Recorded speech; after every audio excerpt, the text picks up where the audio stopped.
Check out this preview of the Tennessee Gorge where we'll be going today in this video. I've never seen birds sit there and do that. These birds all spread out with their wings, just sitting there in the sun. Goodbye to Shell Mound Park, Tennessee. We're taking off on a beautiful fall morning, heading to the Big Gorge and upriver to Chattanooga this afternoon.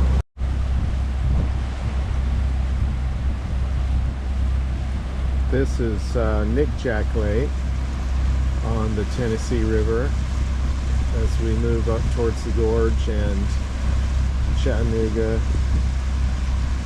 Very pretty place. Lots of houses here you can see, and they have their boathouses attached to the docks and their shorelines.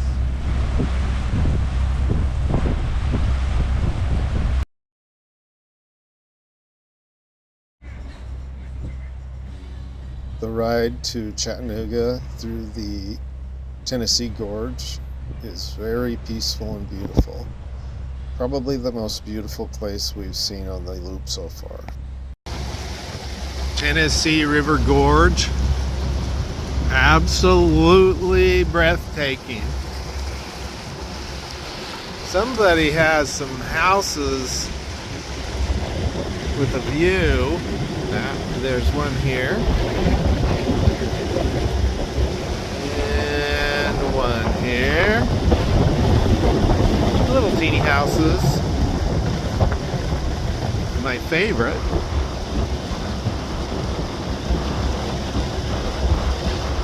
Beautiful house. Anyway, Tennessee River Gorge. The pictures really don't do it justice. It's absolutely breathtakingly beautiful with the blue water and the colorful trees of fall.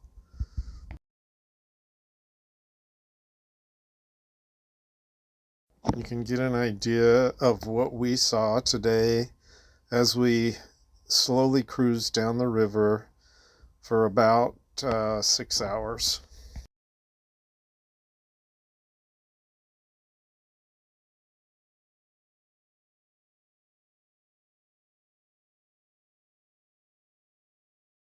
It was about 70 degrees and sunny with a very mild breeze. Unfortunately, I didn't get video, but we saw an osprey dive and pick up a fish out of the water. And also, I've seen 2 bald eagles do the same thing.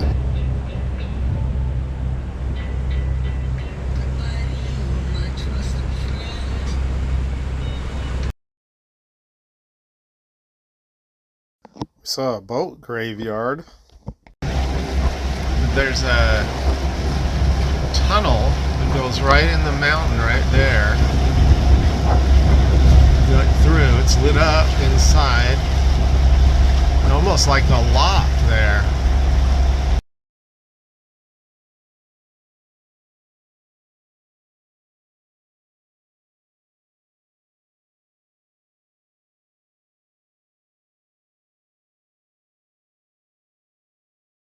The last several miles before arriving in Chattanooga is the most dramatic portion of the Tennessee River Gorge.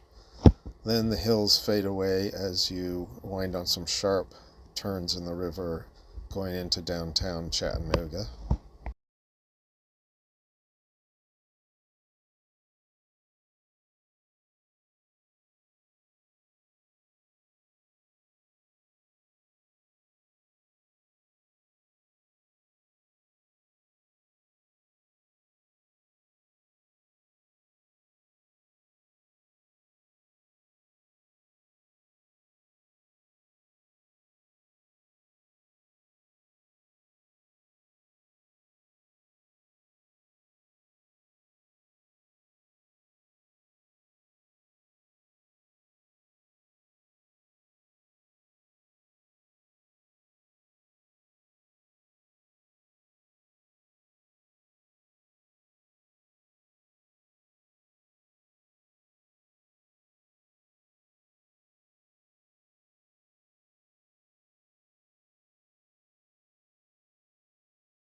Well, here we are. We made it to the Chattanooga Irwin Riverfront Bluff Dock, and we are all tied up. And we'll see how it goes here. All right, I got this broken anchor roller mechanism I've got some parts for. Try and rig it up until I can get an actual nylon roller delivered. So I'm going to try and get this anchor down and work on it. Okay, I dropped the anchor off and I've got the chain off so I can work on this now. Hopefully I don't drop any parts. Kind of made a little floor out of Gorilla Tape to catch any bolts and screws I might drop. Hopefully that helps. Okay, my duct tape basket here helped. I didn't drop anything. I've got it back together with the parts I have for now until I can get another roller that would go on here, and we'll see if it'll pull the anchor up. Okay, this is the rear roller up here to kind of guide the chain. The roller that I moved from the rear, I've just got on the stainless steel shaft some tape to protect till that roller arrives. See if it works.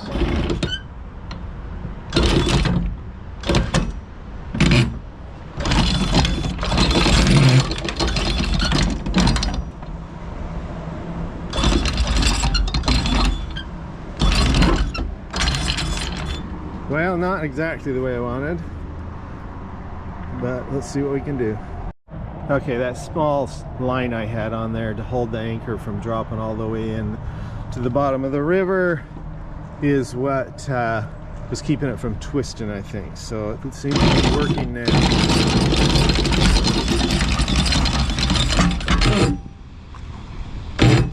Perfect.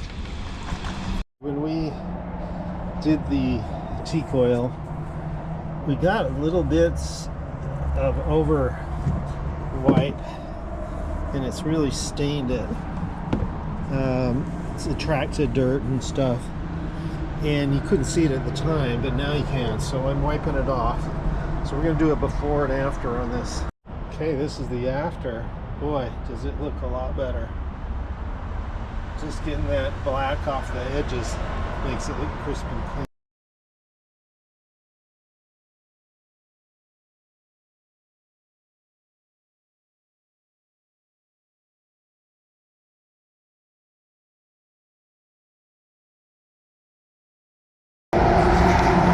This is us walking to the grocery.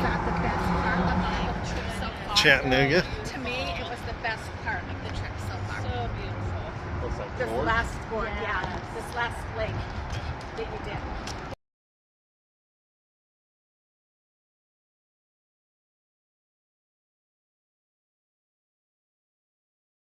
Hey, we're at Chattanooga Irwin Riverfront Dock, and we are getting ready to go to the laundry.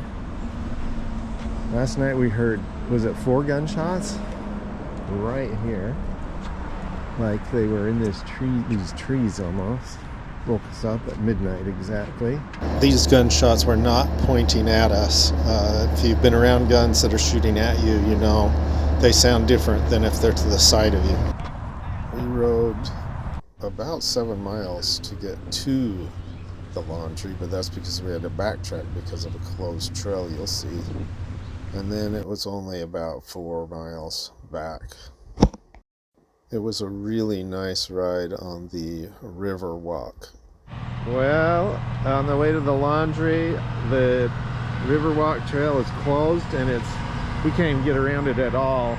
We have to go back a long ways. Okay, we finally made it to the laundry after about 7 miles. Hope we can make it back. Okay, we made it to the incline railroad on the scooters. The railroad is the steepest incline railroad in the world, supposedly. It goes 1 mile up to the top of Lookout Mountain.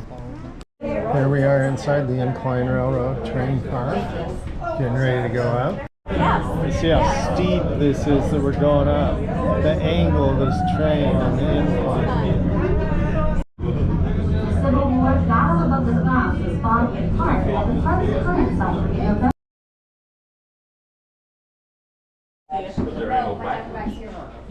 Oh, wait. Did you?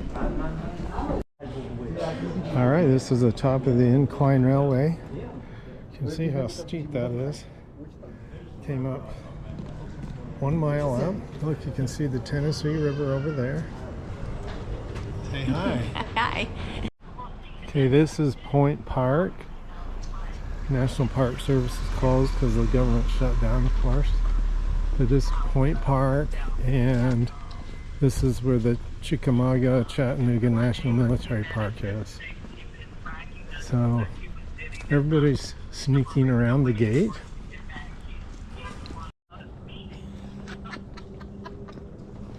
Got that down. Missionary Ridge out there, where the famous Battle of Missionary Ridge took place. Stringer's Hill is over here where they shot up. Show over. It's straight down. Yeah, it's pretty steep. Hard to come up here and fight and take this, but they did it. Yeah, crazy steep.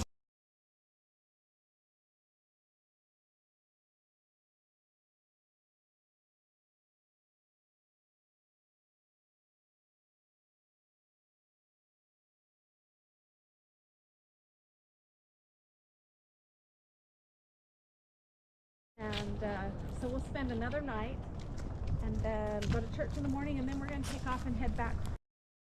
The views are fabulous from the top of Lookout Mountain from the battle site.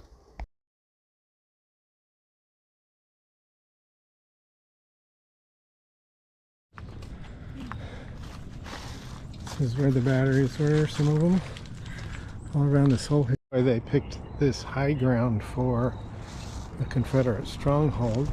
They put batteries of cannons up here.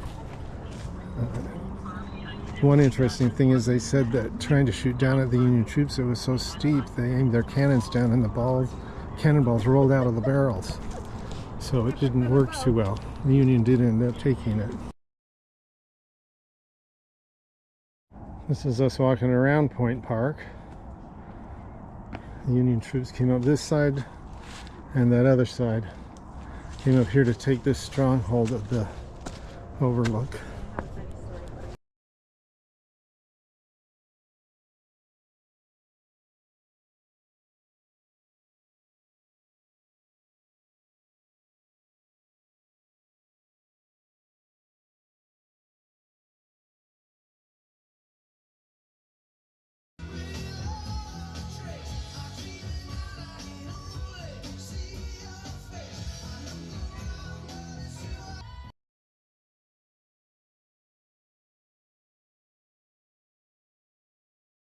So I'm here with Forrest.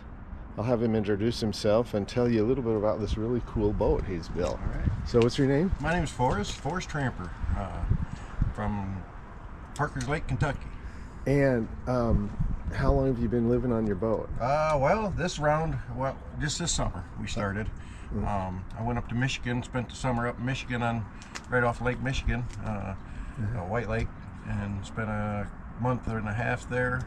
And then we come back down, put in the Tennessee River right there at Knoxville, and been going down ever since. And we're going to spend the winter on it up to probably March. That's awesome. Tell me about your boat. What does it have a name? The Green Pearl. The Green Pearl. Green Pearl. And you've basically built this I boat. built the whole thing from bottom to top. Took an old dilapidated pontoon boat and stripped the bottom right off it and started over. Put a center tune in it, so it's a tri-tune. Oh, okay. And I see. It made it more buoyancy, and then I built all the cabin on it and used a 1.5-inch thick insulated panels. And you have solar. Yep, you got 500 watts of solar. You got a grill. I've got a 1,000-watt generator. Yeah, and you've got a room for your scooter up here. Yep, got the front porch and the back porch. Front porch, back porch. And there is actually a pretty good build video of this Oh, really? on YouTube. Yeah, what's your YouTube channel? Mine is Shanty Boat Adventures. Shanty Boat Adventures. And then the gentleman that come and did my interview when I was building this, Brenton, he is on Backwaters and Backroads. Okay. Well, it's very nice to meet you. It was nice meeting And you. good luck to you. Well, thank you. Here goes Ed. We noticed this homeless guy. It's getting chilly. All of a sudden we've got a cold front coming through. So this man is huddled underneath this blanket and we're feeling bad for him. So we got him some lunch. We just made macaroni and cheese, and then we had some leftover tortellini. It's hot. We made it all hot for him, and a bottle of ginger ale. Hope it makes him feel warmer. It's cold. Alright, goodbye Chattanooga. A windy, blustery day, getting cold and stormy, but we're taking off back down the river. So this is about as rough as we've seen it on the rivers as we've seen it so far. We got wind blowing right at us, so we got some fetch building up on the long stretch of river. So we've got some, 1 foot waves here and there. It's a blustery day. It's supposed to get down in the 20s tomorrow night, so we're starting to head back south and get into Alabama. Here's our 2 shanty boat friends. There's one down here, and then Forrest right here. They can only go about 5 knots. It's pretty rough water today on this river, and we slowed way down so we wouldn't wake them. Our Chattanooga side trip leaves the loop in Iuka, Mississippi, basically, and goes up the Tennessee River to Chattanooga. Then we reverse and come back from Chattanooga all the way back to Iuka, Mississippi area, and back on the 10 Tom Bigby and head down towards Mobile Bay. So our side trip is halfway over. We're on our way back towards the loop. All right, we made it back to Shell Mound, Tennessee, Shell Mound Park, and same boat that was in front of us last night is here. They were there at the Chattanooga, and here we are, same dock we were at when we came up on this side trip. It's only 3:30, but it looks late because it's dark from these dark clouds. It's cold. I'd say it's probably 60 degrees, maybe high 50s. But look at these colors on these trees. Isn't that beautiful? Well, it's going to freeze tonight, and our breaker blew, and we can't have our space heaters, and we can't cook, and none of our outlets work.